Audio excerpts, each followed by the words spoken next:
Hey, what's up, everyone, and welcome to the second of our five-part webinar series, The Secrets to Black Friday Success. All week long, we will be joined by partners from all across the Shopify Plus partner ecosystem, getting top-notch information from companies like Dotmailer, Nosto, Stitch Labs, BVSL, N-Channel, and Smile.io to discuss how to prepare for the best possible Black Friday, Cyber Monday, and beyond. My name is Tommy Walker. I'm one of the content marketing leads here at Shopify Plus, and I will be your host throughout the week. As your host, I am obligated to remind you that there will be a replay going out after the webinar, and there will be live Q&A sessions at the end of each presentation. So if you have any questions, please be sure to attend live. Now that we have all of that out of the way, please allow me to introduce our second presenter of the week, Steve Weber of N-Channel. In case you're unfamiliar with N-Channel, they are a multi-channel automation tool that connects all of your sales channels and your back-end fulfillment systems so you can automate processes such as product listings, order fulfillment, and inventory synchronization. Steve, thank you so much for coming on to the broadcast today. Why don't you tell us a little bit more about yourself, and then we'll jump right into the presentation. Thank you, Tommy. As Tommy mentioned, I'm president and CEO of N-Channel, and N-Channel is based in Columbus, Ohio. We've got about 35 employees that work for the company. My background is primarily in integration. I've been in this space for roughly about 25 years, longer than I care to admit, and generally spent a lot of that time working with major retailers such as the big guys, Home Depot and Lowe's and Walmart and Target stores and all of those guys. But the most fun has been the merchants we've been working with for the past 4 or 5 years on the Shopify platform and other SMB platforms. So I'm just going to jump right into it. You know, every year there are a million lessons to be learned from the holiday season. And every year about this time, there are articles published that tell you things that you need to prepare for the holiday. And at the same time, there's a lot, at the end of the season, there's a lot of articles that are going to be published about what went wrong during the holiday season. And most of these things are going to focus on pretty much the same themes you hear everywhere. It's run this type of promotion to attract shoppers, or make sure your site doesn't crash, or optimize your site for mobile. We're going to take kind of a very different tack here today, and we're going to try to talk about the things that really steal the spotlight when they go wrong during the year. It's the operational issues. And operational issues have the biggest impact on shoppers because they are the things that create the most risk for your shopper. And the big risk, of course, in the holiday season is not having the gift under the tree on Christmas morning. So the things that hit the spotlight are when retailers, the large retailers, fail to get products out and ship them, or have inaccurate orders that are delivered.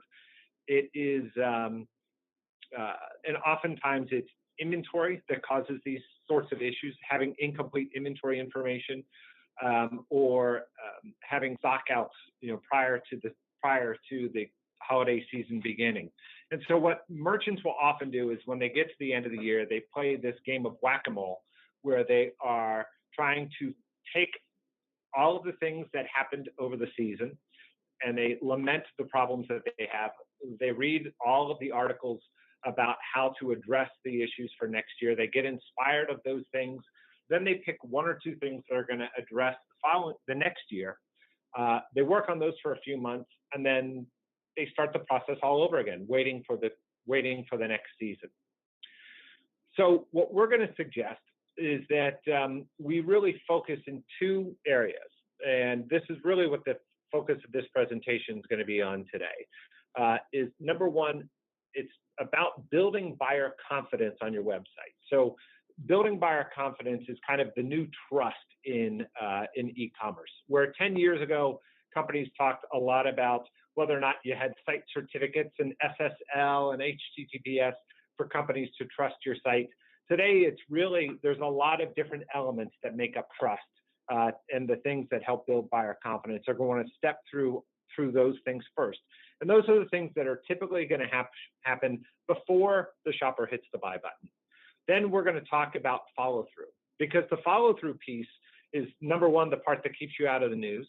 Number two, it's the piece that also keeps shoppers coming back to your website. And the follow-through piece is all about, something that I say to our team all the time. It's all about saying what you're going to do clearly on your website, saying what you're going to do, and then doing what you say. So let's talk a little bit about the role of your website and what it does for shoppers. Number one, your website has to be, it has two roles really. And number one is that it needs to be your best salesperson. And number two, it needs to be your smartest customer service rep. And so when we talk about being the best salesperson, you think about what a good salesperson is able to do. They're able to check the back room to see if product is available, like the guy in the shoe store who can run in back and see if product's available, if the right size is there, the right color. They can check inventory at other stores. They can provide options for you to pick up elsewhere. They can also recommend other products for you, things that might go along with your product, and provide all sorts of information throughout the shop buying cycle. Then, as a great customer service rep, what the website does is it's able to tell you things like what your order status is, when a product is going to be shipped, and then also take care of you, provide service after the sale. So I'm going to show you an example of a well-connected website here. And this is a site that I shop on pretty frequently. It's a small business here in Columbus, Ohio, called Columbus Percussion. And Columbus Percussion is a relatively small store, probably about 3,000 square feet. But they do a really, really good job on their website of helping to build buyer confidence. Number one, when you look here at the page, I know some of the detail here is a little small, so I invite you to just go out to columbuspercussion.com and follow me. But first of all, the site knows the product, and there's a lot of great attributes here. If you're shopping for drumsticks, it's going to tell you all the different varieties and colors and things like that, and what the sticks are made out of. It gives you the ability to compare products as well. So I can take this stick and 2 and 3 other ones and put them on the site and do comparisons. And then it tells me right here that the product is in stock and ready to ship. And it also offers a very, very clear return policy. All of this is right on the product page. So that if I did a Google search and I landed right here, pretty much everything I need to know to feel confident about making a buying decision is right here. So that's before the sale. Here's an example of kind of after the sale where the website follows through. So this is actually not my order, but actually one that was made by our CMO. She bought some shirts for the company from Cafe Press, and she just gave me a screenshot of the order status page for those shirts. And what this order status page tells us, first of all, it's just very polite. It says, "Dear Shilpa, your order has been printed, packaged, and shipped to your address." It provides the order status. It has real big green, "It's been shipped," which basically says it's exciting to them, it's exciting to us that our order's on its way. Then there's the shipping information, of course, tracking information, and all of that stuff. Off to the right, there's some videos to help me learn more about their products and other things that I might want to order. And then down below, they're inviting repeat customers by offering similar products that I might want to buy in the future. So building now. So those are some great examples of how your site can be a great sales rep, and how it can also be a good customer service rep. But let's kind of drill deeper into that and the topic of building buyer confidence. Before we do that, Steve, I want to just remind the audience that this is a great opportunity to start asking any questions in the question panel. So we will have the Q&A at the end. If you have any questions about what's going on in the presentation, feel free to drop those in, and we'll be very, very happy to answer those. All right, go on, Steve. Thanks, Tommy. So what you're going to find in this presentation is that there are a lot of examples about music and music instruments, because my oldest son is a drummer, and I've had to learn a lot about drumming and drumsticks and all of that stuff.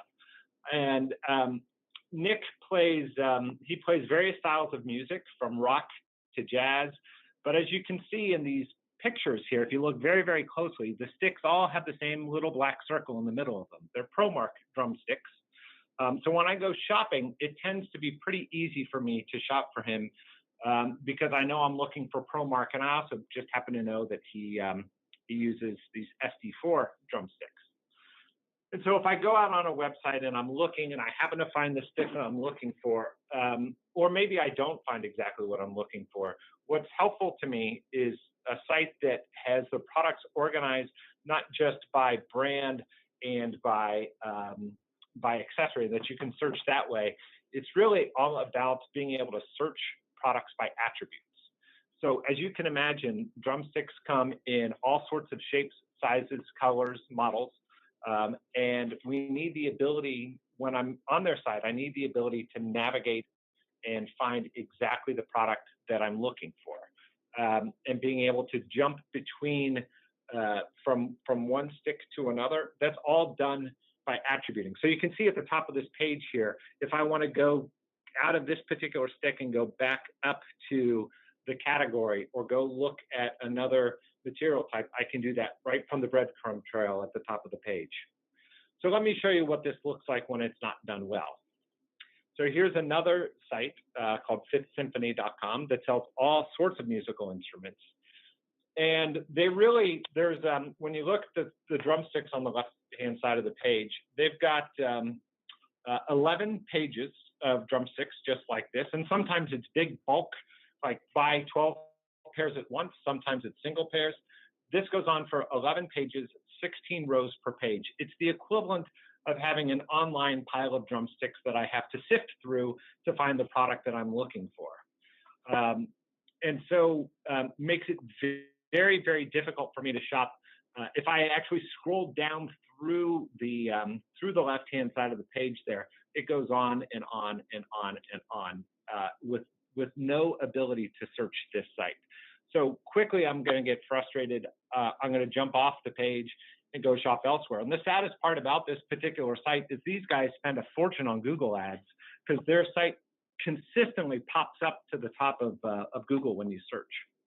So great execution in helping customers to find their site, poor execution in helping shoppers to find what they're looking for. So the other way you want to instill confidence for your shoppers is with inventory accuracy. And so this is an example. This little screenshot here is from a website here in Columbus called Stanton's Music. And this particular screenshot I have had in my presentation for about 3.5 years. And I just went out this past week and took this screenshot one more time to show that it's still on their site. So what the screenshot says here is because Stanton's is an online retailer and they're a brick and mortar retailer, that they're really not able to provide inventory accuracy on their website because somebody could have this item in a cart in their physical store. So what they're saying to me right away is, yeah, it might say on the page that we have the product, but we really don't know for sure. And when you look at this compared to so many other sites where you can go and shop for the very same product, the tendency is going to be to go shop the retailer who has good product information. So here I've got kind of 3 examples again of showing good inventory accuracy. So the very first example is actually the same website with the pile of drumsticks. So it's no surprise. This is all the information they have for me, which is basically no information about whether or not the product is even in inventory. Then another site, and I think this one is samash.com. This very same product, they tell us it's in stock and it's ready to ship. And that's great. That's very, very encouraging. But really the best one here is the one that tells me that this product is in stock and will ship today. So that's positive confirmation that if I place this order, they're actually going to ship the product today. And you can see the little truck down at the bottom that says free and fast delivery, and little icons up top that tell me they ship to all these different countries. So they mentioned shipping just 3 times inside just this little box around the product, which just, again, instills a lot of confidence for me that this website is serious about actually getting the product to me. And that they have the inventory in stock. So in order to do this, these guys have put a lot of effort into making sure that their inventory on their site is accurate and that they're only selling the products that they sell. And when I see sites like like the one from Stanton's, where they say they can't really keep track of their inventory, I think about the bank. I think about the complexity of what if a bank told us they can't really tell us an accurate cash balance because they've got way too many different types of transactions coming out of your account. You could be using your debit card right now. You may have written a check. There could be a wire transfer coming out of your account. We're not 100% certain about what's going on here. So you'll just have to tolerate our bad back office business processes and hope for the best. Well, so really the best way to do inventory better is, number one, and most important, is to implement a perpetual inventory management system. And you can go Google those words if you're not familiar with them. But this is how the big guys and companies that do this stuff well manage their inventory. I will tell you that your e-commerce platform, no offense to our friends at Shopify, and they would agree with this, your e-commerce platform ain't one. You need to get one. So if what you're doing is hand jamming your inventory each morning into your e-commerce platform, you're doing it wrong. You want to also integrate all systems that touch inventory in real time. Do not accept daily batch processing. And so what does that mean? So that means, like, for instance, I was shopping at a Lowe's store recently looking for a part for my dryer. Same store where I had actually bought the dryer. And they didn't have it at the store that I was in. And one of the employees went to their system and looked up inventory at other locations. He says, well, there's one part available over at the store across town, but I can't guarantee you that the part is actually there because the inventory updated at midnight last night. And I'm just thinking, so if you can't tell me that for your store across town, then what inventory are you displaying on your website? And how can you be certain that you're actually going to ship orders to customers? So even the big guys don't quite get this right. So another way that you can do inventory more accurately is to consider outsourcing to a 3PL. So if you haven't worked with a 3PL before, what a 3PL is going to do for you is they're going to help you to implement discipline around your inventory management practices. They're going to recommend a number of business processes that you'll want to implement to keep track of your inventory within the third-party logistics folks. And you don't have to dump all of your inventory into a 3PL. You could just pick a product category to give to the 3PL, or you could choose to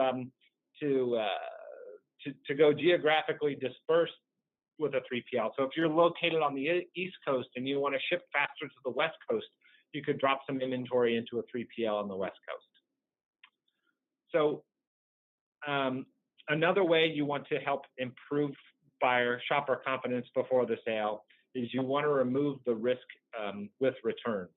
So the sign, again, another music store here, but the sign that you see was actually taped to the back of the cash register at Christmas time at Sam Ash Music. And so it says, we're not permitted to accept returns purchased at samash.com. Please call 1-800 blah, blah, blah, blah, blah. So immediately, as I'm looking at the web, as I'm standing in the store, I'm realizing there's really no benefit to me shopping at samash.com versus any other music site. Even though they're my local retailer, I know that I'm going to have hassles in customer service. So there was a study done in 2016 of shoppers and asked them quite a bit about their experience with returns for those that did returns.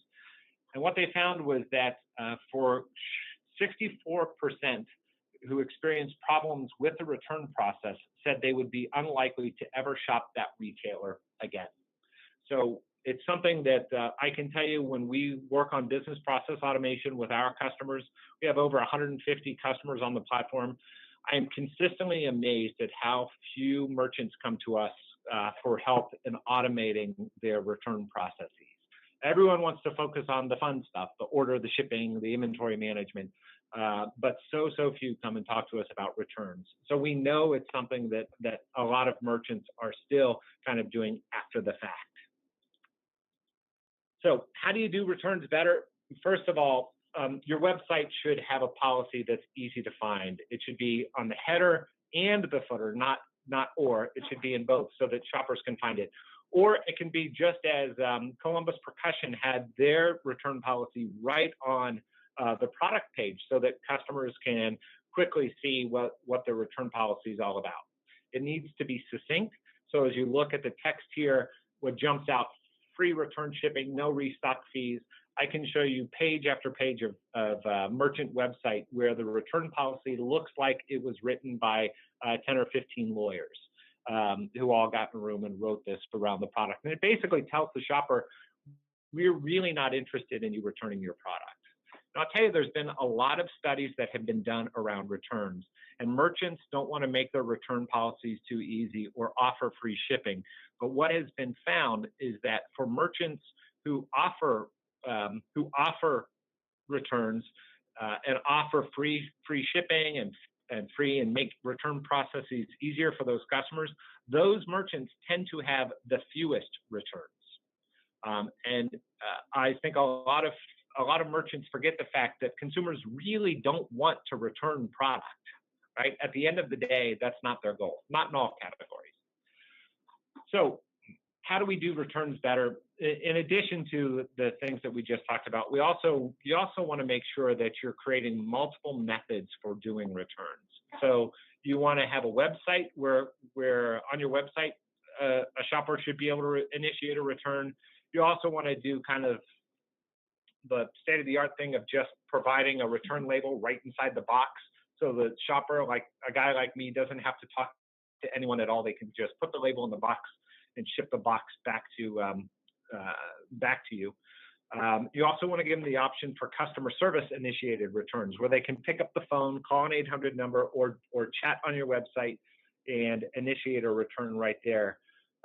Or have the option to return the product in store if you have local retail stores. And I would also suggest to you that you integrate your return processes so that your reverse logistics, your receiving location is integrated back into your inventory system and your payment system. So when that product comes in, you can immediately either refund money back to your customer or give them an in-store credit or whatever you're going to do, so that again they trust you and they trust that they trust that you're a good merchant to work with. So we've talked a lot about being prepared and all the things your website can do to be prepared. I would also suggest to you, though, that it's important that even the best sales rep needs help sometimes, and it's important that you still staff your telephones and that you still have folks available to chat online with retailers. So what I'm sharing with you right now is a survey that was done by Stella Research, and you can find them on the web. There's a link at the end of this about them. And what they do is that during the holiday season each year, they secret shop a lot of merchants. And what they found was that some of the bigger guys like LL Bean over the Black Friday, Cyber Monday had 8-second response time via the telephone on their for orders. And on chat, GNC was picking up chat within 3 seconds online. So these are kind of the benchmarks that the larger merchants are setting for customers online. And so we don't want it to be a blind spot for you. I know there are a lot of merchants. There are still websites out there that don't even list a phone number for you to be able to call. So you want to make sure your phone number is still prominently displayed and that you're using chat integration on your website as well. So then on the follow-through part, so everything I've talked about right now are really things to help capture the customer and make sure that the customer actually presses the buy button at some point. Now what we're going to focus on are the things to make sure that you actually keep the customer. And it's all about follow-through. So first of all, you want to fulfill orders accurately. About 2 years ago, Internet Retailer did a study where they actually shopped 200 different merchants during the holiday season and placed orders on their website. And these were websites all the way from the big guys down to small guys. And what they found is that of the 200 orders they placed, 15% of those orders shipped inaccurately. And the inaccuracies were things like they shipped just the wrong product, or they shipped the wrong quantity of the product, or the items from the order were missing entirely from the box. So some of the reasons for the inaccuracy that they found is that oftentimes merchants will have different SKUs for the same item between their website and their fulfillment system. Maybe the website was set up by a completely different team than the store systems or the wholesale systems. And so SKU translation becomes an issue between sites. And I can tell you that in our experience, we probably do SKU translation for about 50% of the merchants who come onto our platform for this very reason. They've got different SKUs in different systems. Or their picking system is entirely manual. So what I mean by that is that they're going into their Shopify admin tool, printing off the order, and then walking around a warehouse and pulling product off the shelf without any verification at all, as opposed to using barcode scanners, for instance, in their inventory systems, in their picking systems. And then they also lack quality assurance, and that's also a key step to have in your process. Before the order goes out the door, there should be somebody looking at that box before it's closed to make sure that the items are accurate in the box. And if you can't afford to have somebody checking every box, you should at least be spot checking boxes, taking samples before orders go out the door. So the other part of, another big part of how you can do order fulfillment better is simply by implementing an order management system. And I'll say this again, your e-commerce platform ain't one, you need to get one. And so order management systems are systems from, first of all, if you're an ERP user, your ERP system like NetSuite or GP or AX, any of those platforms provide strong order management systems internally and externally. But then you also, there are also lots of third-party solutions from companies like Ordoro. You can check the Shopify App Store to find all sorts of order fulfillment add-ons. I would also recommend creating a dashboard that focuses on your order accuracy and setting goals around order accuracy. I know a lot of merchants get into selling online as an afterthought, and they do the best job possible in shipping orders.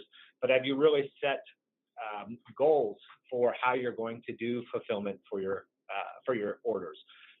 For instance, saying we're going to ship every day. If your order gets in by 2 p.m. today, we're going to ship the very same day. These are things that you want to focus on, and then you want to make order accuracy visible within the company.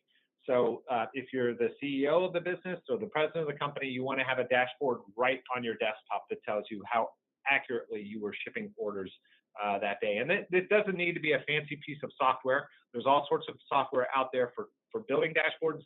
You could start simply with just an Excel spreadsheet that tracks the basics around shipping. You also want to work towards having a single SKU between your website and your ERP system.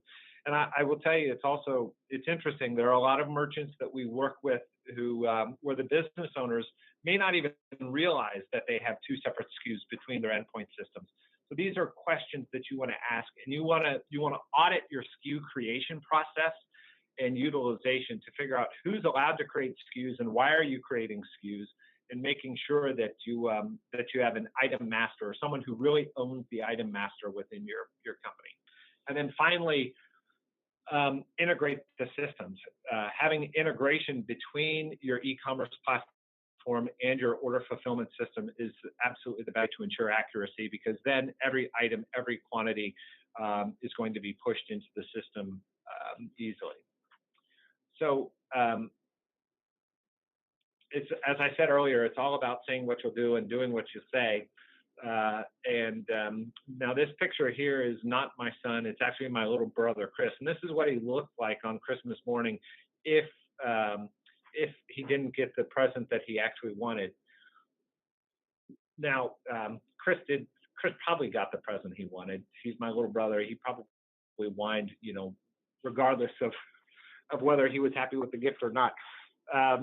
But the reasons that companies failed to ship products on time, Internet Retailer found that nearly 1/3 of the companies who failed to ship on time were simply overwhelmed by order volume, they lost orders, or they had they had carrier issues in shipping. And so every year we see articles that come out about UPS and FedEx and the problems that they may have had in shipping.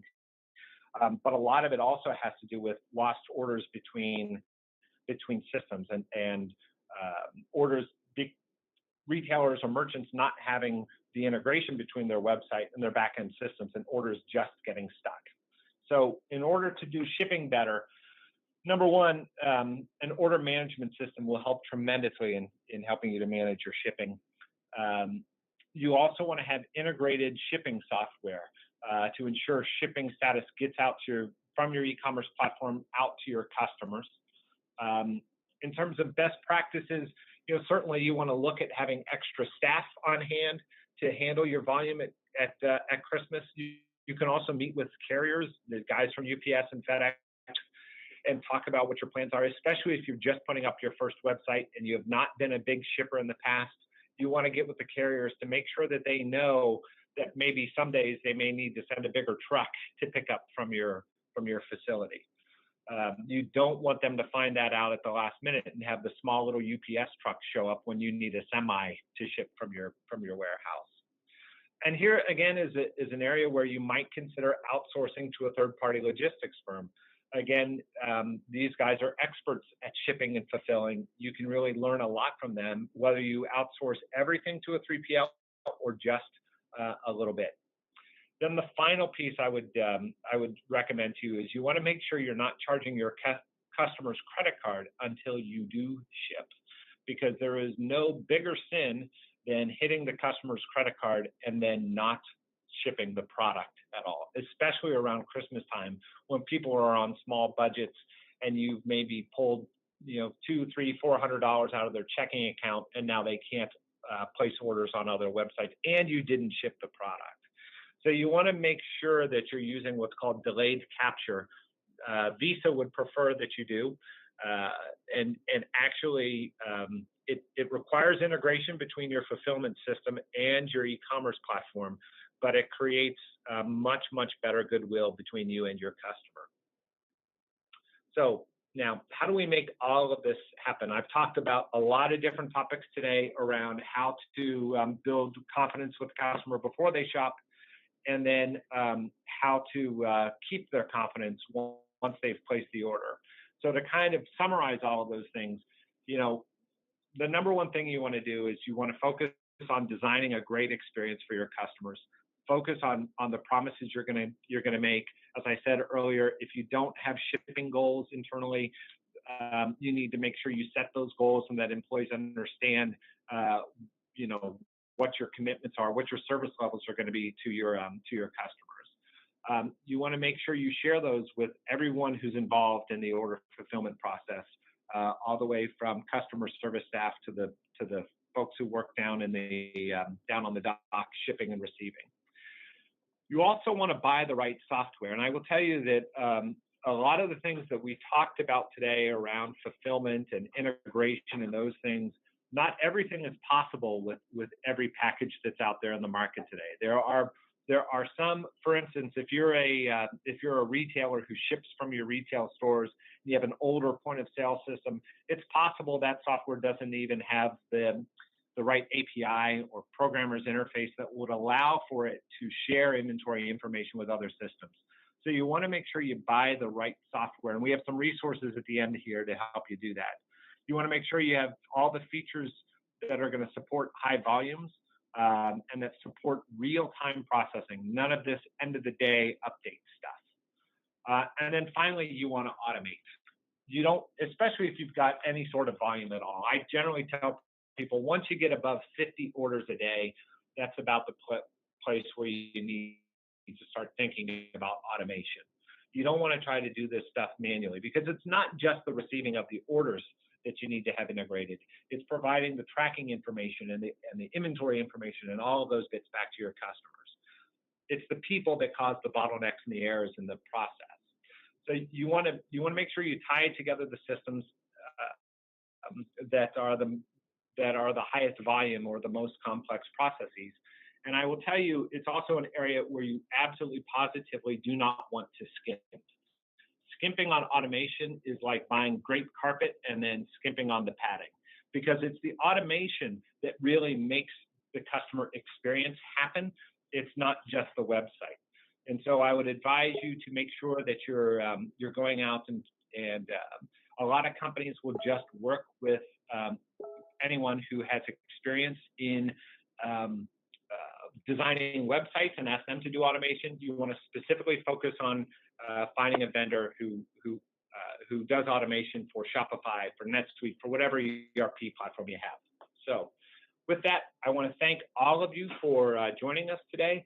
To learn more about all of the items that I talked about, you can visit the nChannel website, nchannel.com/holiday, for links to all of the articles that I referenced in my presentation, along with a few other materials, including the nChannel multi-channel buyer's guide that helps you to evaluate all the different software vendors and how they fit into your multi-channel operations. So with that, I'm going to turn it back over to you, Tommy. Thank you so much for that, Steve. That was an amazing presentation. I learned a lot from that, and I'm looking forward to combing through it again to see what else I can pick out of it. We're going to open it up to Q&A now, just to answer some of the questions that you had throughout. We have quite a few good questions here in the questions box, in the questions panel. So if anybody has any additional questions, feel free to answer, put those in there, and we will answer those on the call here. The first one that comes up is from Heidi Hunter, and she says, what industries have you seen a decrease in returns once the policies are loosened? Steve, have you seen a decrease? So it tends to be products that are more commodity-based products. So, for example, things like the drumsticks that we talked about earlier, where it's something that that the shopper is likely to keep, and where the buying decision is much easier than, say, a prom dress, where there's a really good chance that someone might be shopping and not sure if the dress is going to be the right color, the right size, or go with their boyfriend's tux. There's probably going to be a higher chance of return on those sorts of items. There was a study done by Compete.com a few years back that said it was about what would encourage you to purchase more products online. And the number one and number two answers was free shipping at 93% of people surveyed. And what's interesting about that is it's that trust factor, right? I'm going to make it easy for you to return this if it's for whatever reason. The other thing that I want to think about, reframing that perspective too, is that if you're allowing that trust very clear up front that we're going to make it easy for you, what you're doing is not looking at it from a single transaction perspective, but looking towards more of the loyalty building. There was another study done by, let's see, I can't remember which company it is off the top of my head, but it found that there was a 357% increase in sales from returns, even if the returns cost you money out of pocket up front. They increase the profits in the long run from customer loyalty, which is a really interesting take. Now, certain industries like fashion and apparel, for example, the research has shown that there's anywhere between 33% to 50% return rates because people try it on and the size isn't right, or they don't like the color, or it doesn't look like it did in the photo online. However, the companies that have the better return policies are the ones that have that longer term relationship building and higher customer lifetime values, because they're making it simple to do that back and forth. So when you look at the logistics of that and look at the cost and go, man, this is a lot up front, it's really a really good idea to start reframing what that longer term relationship is going to be like with some of those customers. Tommy, to support that, businesses like Stitch Fix have built their entire business model on return. Yeah, and like the other interesting thing that I think a lot of merchants that I've talked to about this too is with returns, it's like, well, what do I do with it once it comes back? And the path that you could go down, and this is a whole nother presentation for a whole nother time, but like there's a whole lot that you can do around reverse logistics and getting things back and looking at, okay, some things can return to stock, other things can be liquidated in a secondary market. Other things can be repaired or scrapped for spare parts. So like it's really interesting to evaluate that part of the process and see what's possible beyond just, hey, can I get products back or can I make it easier for my customers to return things? All right, so I've got another question here by Heidi. Heidi asks, how does that affect their profit and loss? I think that pretty much covers it, right? Like when you start looking at the entire, when you start looking at the longer term customer lifetime value, the profit on that individual is going to be a lot higher over a longer period of time. I would agree with that. You have to look at it in terms of the soft cost of customer acquisition cost as well. And, think a little bit more like, almost like a SaaS software company or a business that has a recurring model, that there is the cost. And it's a different way of thinking for merchants. Merchants don't necessarily think of things like customer acquisition costs and the lifetime value of a customer. And so those are all things to take into consideration when looking at it. It's not just going to be strictly based on gross margin or on net profit. And so said differently, if you have a customer who shops and spends $10,000 a year with you every year, and that's your top 5 customers, are you going to accept a return on a $50 product from them 30 days later? Yes, right? So you got to be able to look at your customers that way. That's a really good point. Daniel says, adding a return shipping label with every order seems like a waste of money. Doesn't that double the cost of your shipping? It only costs if they use the shipping label. So you will only be charged by UPS if that shipping label, or at FedEx if that shipping label ends up in their system. That's a really good point. And the other thing I want to add to that too is that adding the return shipping label with every order, what you'll find if you're really looking at it from a holistic perspective is if you end up with a lot of a similar product getting returned, that can give you some really good insight as to either it's a manufacturing issue, maybe your supplier's not doing what you thought they were going to do. There's a lot of really good customer intelligence that can come from free shipping if you're looking at it from a much broader perspective than letting people return stuff as fast as possible. If you're finding that there's a new product that you put out to market and everything starts coming back at a really high shipment return rate, and you've made it easy for people to do that, one, you're not going to burn the relationship with the customer if you can say sorry much more quickly, but two, you can fix the problem a lot more quickly than if you give people a hard time for returning the product. And I think that there's a lot to think about there on the return side as well. So to think about it beyond it's going to cost me X amount of dollars. Yeah, I would add a couple other things to that too. It's something that you should talk to your reverse logistics is something you should definitely talk to your carrier about as well, because they can provide discount rates and labels specifically for your return process, and a standard label that you can put in the box. And I would also ask, kind of what the alternative is to putting a label in the box. So if your website doesn't allow them to do returns and they decide they're going to pick up the telephone and call you, chances are you cannot take a telephone call for less than $10. So it's probably the most cost-effective way to handle a return from a shopper. I love that. Courtney says, thank you. This was very helpful. Thank you, Courtney. We put a lot of time into these. If you do not have an inventory management system but have a 3PL in place, do you think this is sufficient?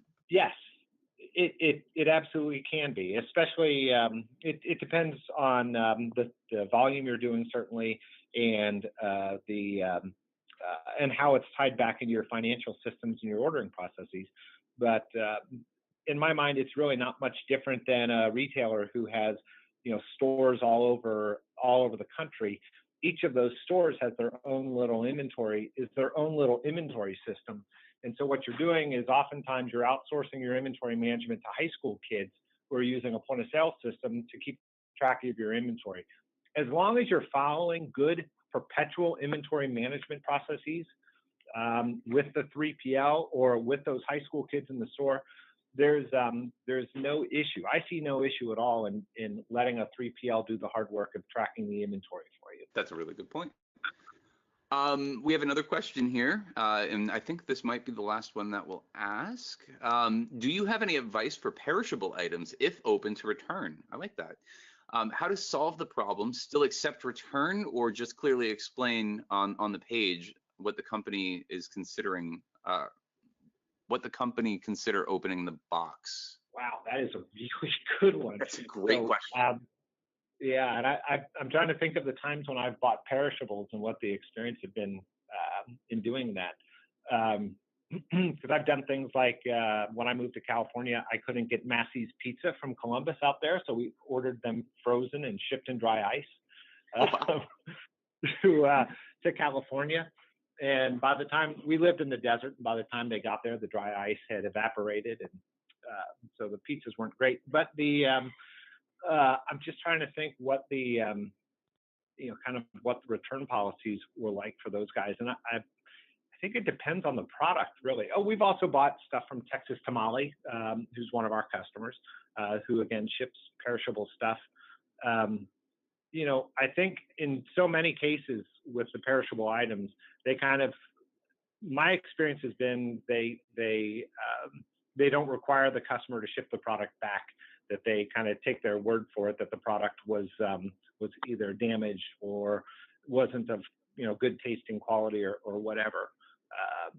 But that's not one that, frankly, I'll admit, it's not one I have a ton of experience with, other than as a consumer. Yeah, and this is, I mean, this is a great example too of like it depends, right? Like returning a piece of clothing or a small appliance or a piece of furniture is very, very different than a frozen pizza. So I think in that case, like you don't necessarily, like with a perishable item, I would say probably opt for store credit, maybe with a picture, because everybody has accessibility to a decent quality camera on their phones most of the time.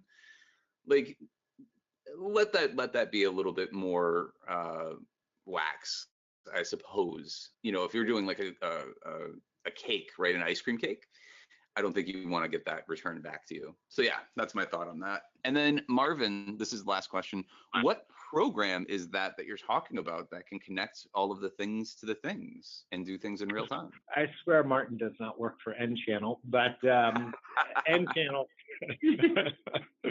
N-Channel is a cloud-based business process automation platform that can help connect all of those various systems together in real time. And we're a Shopify partner, we're a NetSuite partner, we're an Intuit partner. We work with all of the fulfillment systems and 3PLs to help company with integration.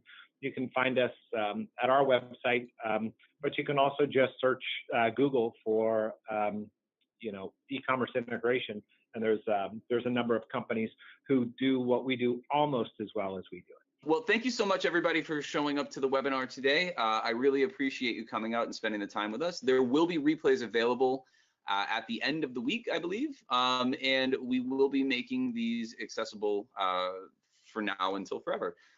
If you would like to download the Black Friday Cyber Monday health check that the content team over here at Shopify Plus just produced, you can find the link for that in the chat. And we will be sending information about that in the follow-ups as well. If you have any questions, please feel free to get in touch with Steve over here at N-Channel, or shoot us an email at Shopify Plus, and we will be happy to answer anything followed up. Thank you so much again, and have a great rest of the week.